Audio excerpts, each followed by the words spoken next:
Okay, I know what you're thinking. Did I click on the wrong link? A travel brochure for Vietnam? Just stick with me for a second because a tour of Vietnam, a Bronze Age salt mine in Austria, and this really mysterious cave in France, believe it or not, they're all pieces of the same incredible story. And it all starts with a simple question. So let's really dig into this, because this question gets at something fundamental about who we are. We are creatures of the light, of the daytime. And yet, for some reason, we've always been drawn into the absolute, total darkness beneath our feet. To understand why, first we have to understand how. All right, so we're going to take a trip back in time from our earliest ancestors all the way to the modern era to see how we managed to master the world beneath our feet. And that mastery, it all had to start by solving a very basic biological problem. I mean, think about it. Unlike a cat or an owl, we have zero natural night vision. The second we step beyond the reach of the sun, our single greatest sense becomes totally useless. We're clumsy, we're exposed, and yet, that didn't stop us. Not even close. In fact, we've been doing this for a shockingly long time. Just let that number sink in for a second. That's the first solid evidence we have of humans deep inside a cave at a site called Brunical in France. We're talking Neanderthals, more than 300 meters from the entrance, in pitch-black darkness, building these strange circular structures and lighting fires. So the big question is, how on earth did they see what they were doing? Right, to conquer the dark, you have to bring the light with you. And back in the Paleolithic era, our ancestors developed this really ingenious and surprisingly diverse toolkit to make that happen. And don't picture some crude, clumsy attempt at making light. These were actually sophisticated systems, each with its own design, each with its own specific purpose. And thanks to some amazing archaeology and some clever modern experiments, we can now piece together exactly how they worked. And this isn't just a wild guess. Researchers have literally reversed engineered these torches. The choice of wood, like pine, was key because it has a lot of resin and burns way brighter. Adding animal fat was like creating a slow-burning fuel cell. And binding it all together gave you a portable, pretty reliable light source. But how did it compare to the other options? This is where it gets really interesting, because it's all about trade-offs. These experiments showed that a wooden torch, yeah, it gives you a great wide beam of light, about 3 meters, but it burns out in about 40 minutes, and it's super smoky. A grease lamp, on the other hand, is way dimmer, only lights up about 1.5 meters. But it's stable, it's smoke-free, and it can burn for over an hour. Perfect if you're going to stay in one spot for a while. And a fireplace? Well, it's the brightest of all, but you can't exactly carry it with you, can you? So you had to pick the right tool for the job. Okay, so having the technology, that's one thing. But what it did was unlock a whole new dimension for humanity. It gave us a place to create art, to perform rituals, and eventually, a place to live. Now let's jump way forward in time to central Turkey.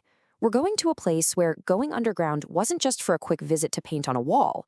It was about survival on a massive, almost unbelievable scale. We are talking about the incredible underground city of Kaymakli. Just look at that number. 8 floors down. This wasn't some simple cave or a small shelter. Kaymakli is a subterranean metropolis, this huge labyrinth plunging deep into the soft volcanic rock. And its history, well, it's just as deep. The story of Kaymakli is just staggering. It wasn't built by one group of people. It was started, then expanded, then used as a refuge for nearly 3,000 years. From the ancient Phrygians to Byzantine Christians hiding from Arab raids, to people fleeing the Mongols, and even as recently as the early 20th century, this place was a constant sanctuary. And to be that, it had to be a lot more than just a hiding place. And this list gives you a real feel for just how incredibly sophisticated this place was. It was a fully functioning, self-sufficient city. They had stables down there for their animals, churches to practice their faith, big communal kitchens, and even industrial zones for making wine and oil and working metal. They weren't just surviving underground, they were living down there. You know, this quote from a Cambridge academic who was visiting in 1909, it's just haunting. It makes it all so real. It turns Kaymakli from just an archaeological site into a desperate sanctuary. You can just feel the terror that would drive an entire town to abandon their own homes and sleep inside the earth for safety. The underground was their only shield. So, from ritual to refuge, Our reasons for going deep underground have constantly evolved. So let's make one last big jump to the 20th century, where the underground wasn't just a shield, it became a sword. So picture this, the middle of the 20th century in South Vietnam. Above ground, this is what power looked like. Grand European-style buildings, big symbols of colonial authority, just dominating the landscape for everyone to see. But at the very same time, just a short drive from the city, a completely invisible world was being dug right under the feet of the French, and later, the Americans, a world that would prove to be absolutely decisive. Welcome to the Ho Chi tunnels. Now, at first glance, you might see some similarities to Khai Mak Li, right? There are kitchens, living quarters, storage rooms, but the purpose here is radically different. We've also got weapons factories, field hospitals, and military command centers. The entire complex was a strategic military base, complete with hidden trapdoors and deadly booby traps. This was not a place to hide. This was an active frontline, a base to wage a war from. So let's just pause here for a second. We've gone from Paleolithic caves to a Byzantine city all the way to the tunnels of the Vietnam War. 3 completely different worlds, all built in total darkness. So what does this whole journey tell us about ourselves? And this table really brings it all home. What we built underground is like a perfect mirror, reflecting our most urgent needs on the surface.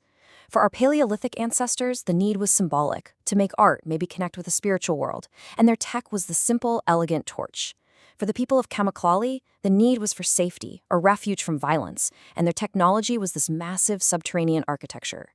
And for the Viet Cong, the need was to win a war, and their tech was tactical, military engineering. Each era went into the darkness for its own reason, with its own tools. You know, the story of our journey into the dark is really the story of human ingenuity, survival, and our need for expression. We went from being totally blind and vulnerable down there to building entire worlds in the deep.